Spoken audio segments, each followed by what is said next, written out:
어제의 말씀입니다. 주님께서 유백의 폭풍 속에서 말씀하셨다.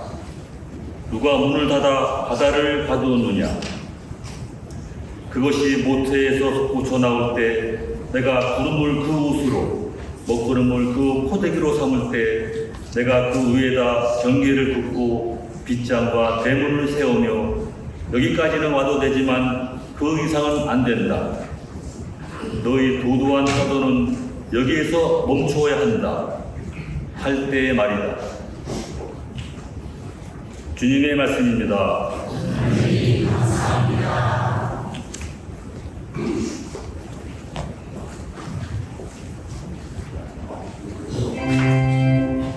주님을 찬송하여라. 그분의 사랑은 영원하시라. 주님을 찬송하여라. 그분의 사랑은 영원하시라.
사도 바울의 고린토이서 말씀입니다. 형제 여러분, 그리스도의 사랑이 우리를 다그칩니다. 한 분께서 모든 사람을 위하여 돌아가셨고 그리하여 결국 모든 사람이 죽은 것이라고 우리가 확신하기 때문입니다. 그분께서는 모든 사람을 위하여 돌아가셨습니다. 살아있는 이들이 이제는 자신을 위하여 살지 않고 자기들을 위하여 돌아가셨다가 되살아나신 분을 위하여 살게 하시려는 것입니다. 그러므로 우리는 이제부터 아무도 속된 기준으로 이해하지 않습니다. 우리가 그리스도를 속된 기준으로 이해하였을지라도 이제는 더 이상 그렇게 이해하지 않습니다. 그래서 누구든지 그리스도 안에 있으면 그는 새로운 피조물입니다. 옛것은 지나갔습니다. 보십시오.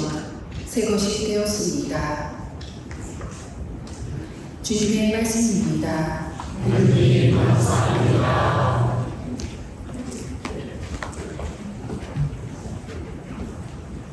일어서십시오.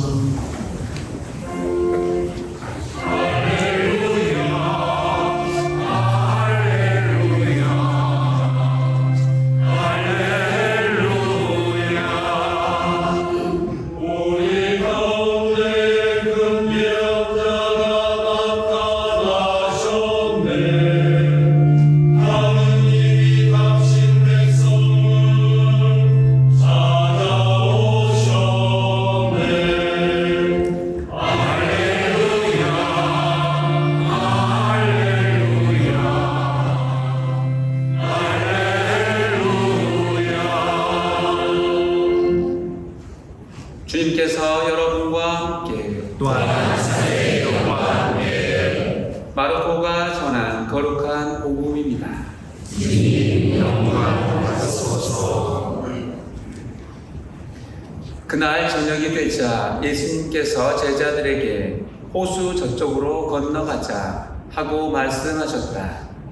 그래서 그들이 군중을 남겨둔 채 배에 타고 계신 예수님을 그대로 모시고 갔는데 다른 배들도 그분을 뒤따랐다.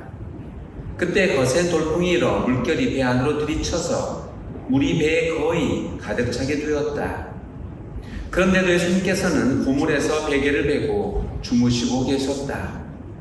제자들이 예수님을 깨우며 스승님, 저희가 죽게 되었는데도 걱정되지 않으십니까? 하고 말하였다. 그저 예수님께서 깨어나시어 바람을 꾸짖으시고 호수더러 잠잠해져라, 조용히 하여라 하시니 바람이 멎고 아주 고요해졌다. 예수님께서는 그들에게 왜 겁을 내느냐, 아직도 믿음이 없느냐 하고 말씀하셨다. 그들은 큰 두려움에 사로잡혀 서로 말하였다. 도대체 이분이 누구시기에 바람과 호수까지 복종하는가? 주님의 말씀입니다. 그리스도님 참여합니다. 앉으십시오. 참예수님, 뜨거워도 너무너무 뜨겁습니다. 무엇이요? 저의 심장이 아니었는지 잘 모르겠는데요. 네, 날씨가 그렇군요. 날씨가.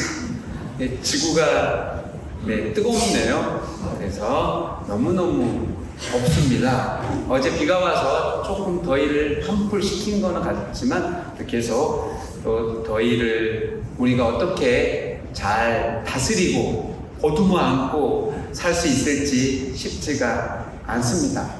더울 때 생각나는 것은 어떤 음식들이 있을까요? 상상을 좀 해보면 그래도 좀 시원해지지 않을까요? 얼음 둥둥 뭐예요? 수제비? 얼음 둥둥 수제비가 말이 되는 것 같지는 않은데요. 네, 얼음 둥둥 미숫가루 또요? 오이냉국에 미역국 좀 넣으면 좋을 것 같고 또 아하도 있네요. 아이스 아메리카노도 있고요. 또 시원한 수박도 좀 있을 거예요.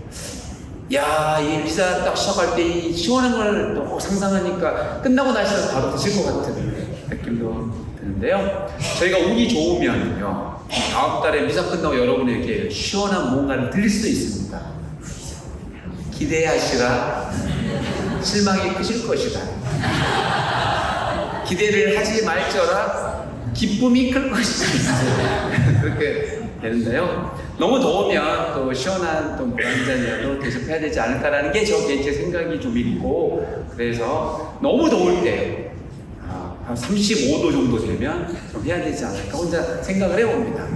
너무 더워서 그럴까요? 오늘 복음은 뭐 다른 게 생각이 나지 않고, 야 더워 죽겠는데 뭐 배가 물에 가라앉으면 얼마나 좋아? 왜요? 시원하게 수영하면 되는데 오늘 복음이 참 그렇기도 하네요. 하지만 이들은 달랐습니다. 덥고 그건 아무도 안중이 없었죠. 제자들은 배가 가라앉을 것 같아서 잔뜩 겁에 질려 있었습니다. 죽을지도 몰랐기 때문이죠. 그런데 자기들이 믿고 있었던 스승님은 뭐하고 계세요? 주무시고 계세요. 자, 그 장면을 본 제자들은 어떻게 돼요? 분통이 터지죠. 분통이 터지죠. 그래서 그들이 한 행동이 첫 번째가 있습니다. 무엇일까요? 네, 흔들어 깨웠다고 합니다. 흔들어서 그냥 깨우니까요. 스승님 일어나세요. 스승님 일어나세요. 안 일어나는 거죠. 흔들었고. 네. 예수님은 왜 이렇게 주무시고 계셨을까요? 제가 생각을 해봤는데 그래서 네, 알아냈습니다. 일을 너무 많이 해요. 너무 많이 해요. 일을 너무 많이 하고 지쳐갖고 그냥 그때 완전히 거의 뭐라 그러죠? 우리 속된 말로 시체가 된 거예요. 시체가. 그래서 그냥 피곤해서 주무셨던 것 같습니다. 그래서 제자들이 깨우면서 했던 이야기 이겁니다. 스승님, 해도 너무하네요. 해도 너무하네요. 아, 우리가 이렇게 물에 빠져 죽게 생겼는데도 잠이 와요. 잠이 지금 우리가 죽어도 괜찮아요? 이런 겁니다. 그때 예수님께서 뭐라고 안 합니다. 네, 잠잠해져라, 조용해져라 하고 바람을 꾸짖으셨다고 합니다. 그랬더니 호수가 아주 고요해졌다. 이걸 전하는 복음입니다. 여러분, 이 제자들의 외침에서 어떤 생각이 드셨어요? 여러분 삶에는 그런 일이 혹시 없었나요? 자, 여러분의 이제 인생을 좀 회고해 보시죠.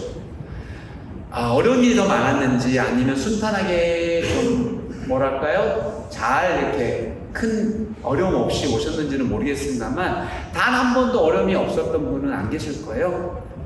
네, 배가 순풍에 도출된 듯 그렇게 갔으면 얼마나 좋았겠어요만 가끔씩 예기치 못한 어려움이, 시련이 우리를 들어닥치게 됩니다. 어떤 것들이 있을까요? 첫 번째는 건강 문제. 나의 건강뿐만이 아니라 가족의 건강 문제가 우리의 발목을 잡을 때도 있고, 또한 사업이 잘 됐었는데 어느 날 갑자기 코로나가 터졌다든지 뭐로 인해서 갑자기 사업이 안 돼서 문을 닫게 된 경우, 이럴 때도 이제 괴롭지요. 또한 가족 간에 화목하게 잘 살았는데 어떤 이유로 불화가 일어서 서로 등을 지게 됐을 때 괴롭습니다. 또한 어떤 사람과 친하게 잘 지냈습니다. 아주 친하게. 근데 어떤 일로 마음이 풀어져서 서로 등을 쥐고 만나지도 않는 그런 것들, 기타 등등 여러 어려움들이 많습니다. 이런 것들이 우리 삶에 있어서는 어떻게 보면 돌풍과도 같은 것이겠죠. 그럴 때면 우리도 똑같이 하느님께, 예수님께 이렇게 외치는지도 모르겠습니다. 주님, 제가 이렇게 힘들어 하는데도 걱정되지 않으십니까? 주님, 제가 죽을 마시고 있는데 왜 아무 말도 안 하시는 거예요? 왜 가만히 계세요? 이 외침은 무엇일까요? 나는 정말 힘들어 죽겠는데, 당신을 믿고 성당 열심히 다니고 있는데, 기도도 많이 했는데 예수님께서는 외면하고 방치한 것처럼 보이기 때문에 이런 기도가 절로 나오는 것이죠. 이렇게 벼락 끝에 매달린 상황에서 우리 입을 통해 나오는 모든 말들은 기도가 될 수 있습니다. 왜 그럴까요? 절박한 순간에 나오는 외침이기 때문에 그렇습니다. 죽겠어요. 죽고 싶어요. 이러다가는 못 살겠어요 라는 말도 기도가 되겠고, 심지어는 예수님을, 하나님을 배반하는 것도 기도가 될지도 모릅니다. 내가 당신을 믿는 게 내 인생의 가장 큰 수시였다. 이런 무능력한 신을 내가 믿다니. 점쟁이 찾아가고 용한 신을 점지받아야 되겠어요. 다시는 당신께 기도하지 않겠습니다 하고 할 수도 있잖아요. 화가 날 때는. 이것 역시도 저는 기도가 될 수 있다고 봅니다. 풍랑 속에서도 마주하기 힘든 어려운 현실에서도 우리가 직면한 모든 어려움을 끊어안을 용기, 그거는 누구에서 우리가 찾을 수 있을까요? 어쨌든 저쨌든 주님에게서 찾을 수 있습니다. 이것은 주님의 도움으로 가능한 일이라고 저는 믿습니다. 그런데요, 솔직히 말해서 여러분은 어떠세요? 시련이 닥치면 여러분의 믿음은 더 강해지는 것 같습니까? 아니면 반대로 좀 약해지는 것 같습니까? 강해집니다. 강해지신다고요? 부럽습니다. 네, 많은 분들은 시련이 닥치면 오히려 믿음이 좀 살짝 약해진다고도 하거든요. 성당을 좀 열심히 사실 다니는 것은 세상 풍파를 피하게 해달라고 다니는지도 모르죠. 하지만 그런다고 해서 열심히 다닌다고 해서 세상 풍파 우리가 피해갈 수는 없는 것이고요. 이렇게 주님이 계시기에 그 세상 풍파를 견뎌낼 때가 많습니다. 최근에 제가 이제 한 경험인데요. 주보 8면에도 잘 나왔습니다. 제가 새롭게 또 사목위원들, 제2기 사목위원 뽑았고, 또 구역장 단장님들도 6월 30일로 또 임기가 종료되고, 또 구역장님들도 뽑아야 되고요. 네, 저의 특기는 이제 뽑기가 될 것 같습니다. 쭉쭉쭉 집어서 뽑아내기, 뽑기가 제 특기가 될 것 같습니다. 그래서 이제 뭐 적임자가 저와 생각할 때 있을 수 있잖아요. 온 지 5달밖에 안 됐지만 얼마나 알면 알겠어요. 잘 모르지만요. 겉만 보고 판단하는 거죠. 그럴듯하게 생기신 분, 네, 만나거나 전화를 드립니다. 형제님이 이 봉사라면 참 잘하실 것 같습니다. 라고 제가 청을 하면 이분들은 어떻게 대답을 하셨을까요?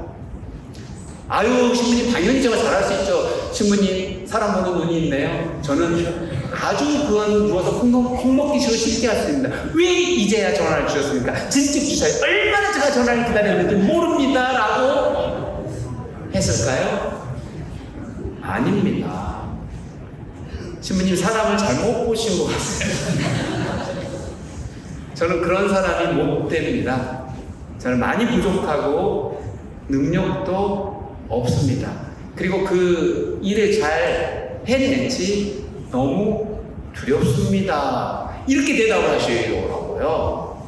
자, 그렇다면요, 겁이 나고 들어올 때는 어떻게 해야 돼요?